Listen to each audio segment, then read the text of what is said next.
High, আমি প্রসেনজিৎ। আমি আমার প্রোফাইলে একটা ভিডিও পোস্ট করব, যেটা হচ্ছে আমরা পড়াশোনায় বইতে পড়েছিলাম যে ঘিরগিট্টি রং বদলায়, যে তার বিপদ দেখলে, বিপদের আশঙ্কা করলে সে তার রংটা পাল্টে নেয়।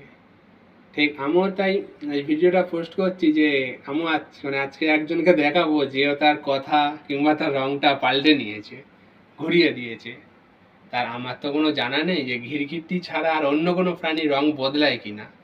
যদি তোমাদের জানা থাকে তাহলে আমাকে কমেন্ট করো যে আর কোন কোন প্রাণী ঘিরগিট্টির মতন রং বদলায়, তাহলে আমি আরো পরবর্তী ভিডিও দিতে পারবো। ডিম ভাত দিচ্ছে, বলছে 5 টাকা দামের ডিম ভাত, আর কুসুমি পাওয়া যায় না। একদিন মারে বাংলাটাকে মাননীয়া এবং তার ভাইপো পাকে পরিণত করে দিয়েছে। ওই পাক থেকে পদ্ম ফোটাতে হবে।